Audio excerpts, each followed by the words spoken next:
যোৱা সোমবাৰে গোৱালপাৰা জিলাৰ 3জন মুছলমান যুৱক জমিৰ উদ্দিন, নুৰ মহম্মদ আৰু জেহেৰুল ইছলাম নামৰ 3জন ব্যক্তি ছুইফ্ট ডিজায়াৰ গাড়ীৰে মেঘালয়লৈ ভ্ৰমণ কৰিব গৈছিল।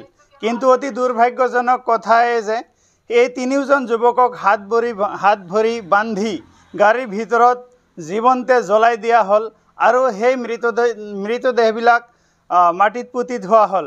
এই সমগ্ৰ ঘটনাক আমি উত্তৰ পূৰ্বাঞ্চল সংখ্যালঘু ছাত্ৰ সন্থা নেমচুৰ চিৰাং জিলা সমিতিৰ পৰা আমি তীব্ৰ ভাষাৰে গৰিহণা আৰু ধিক্কাৰ জনাইছোঁ। এনেকুৱা অমানৱীয় ঘটনাৰ বাবে সম্পূৰ্ণৰূপে মেঘালয় চৰকাৰক আমি জগৰীয়া কৰিব বিচাৰোঁ যে ইয়াৰ কাৰণে একমাত্ৰ দায়ী মেঘালয় চৰকাৰ।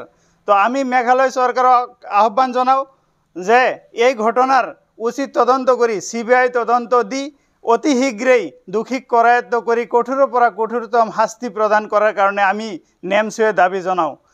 আমি নেমচুৱে দাবী জনাওঁ যে সেই মৃত পৰিয়ালসকলক যাতে অতি শীঘ্ৰেই 50 লাখ টকাৰ প্ৰতিটো পৰিয়ালক 50 লাখ টকাকৈ এক ক্ষতিপূৰণৰ ব্যৱস্থা যাতে কৰে, ক্ষতিপূৰণ দিয়ে, তাৰ কাৰণে আমি দাবী জনাওঁ। আমি অসম চৰকাৰক দাবী জনাওঁ যে মেঘালয় চৰকাৰৰ লগত অতি শীঘ্ৰেই আলোচনা কৰি সেই সকলো সমস্যাবিলাক যাতে সমাধান কৰা হয়, অসমৰ জনসাধাৰণৰ ন্যায় আৰু নিৰাপত্তা যাতে মেঘালয়ত অক্ষুণ্ণ থাকে তাৰ কাৰণে উচিত ব্যৱস্থা গ্ৰহণ কৰক। আৰু মই জনসাধাৰণক সমগ্ৰ অসমবাসী ৰাইজক মই অনুৰোধ জনাব বিচাৰোঁ যে যদি পাৰে আপোনালোকে মেঘালয় ভ্ৰমণ বাতিল কৰক, কাৰণ মেঘালয়ত যে নিৰাপত্তা নাই, মেঘালয়ত যে জীৱনৰ কোনো ধৰণৰ নিৰাপত্তা নাই এই কথা একেবাৰে স্পষ্ট। কাৰণ যি ৰাজ্যত মানুহক জীৱন্তে জ্বলাই হত্যা কৰিব পাৰে তেনেকুৱা ৰাজ্যত মানুহৰ জীৱনৰ কেতিয়াও নিৰাপত্তা থাকিব নোৱাৰে।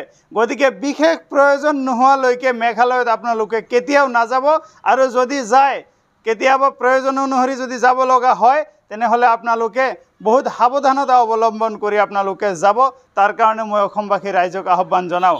আৰু অসমৰ মাননীয় মুখ্যমন্ত্ৰী ডক্টৰ হিমন্ত বিশ্ব শৰ্মাক আমি আহ্বান জনাওঁ যে আপুনি সমগ্ৰ অসমৰ ৰাইজৰ স্বাৰ্থত, সমগ্ৰ মানৱ জাতিৰ স্বাৰ্থত মেঘালয়ৰ মুখ্যমন্ত্ৰী ডাঙৰীয়াৰ লগত আলোচনা কৰি ইয়াৰ ওপৰত এক বিহিত ব্যৱস্থা গ্ৰহণ কৰে যেন, তাৰ কাৰণে আমি নেমচুৱে অনুৰোধ জনাইছোঁ।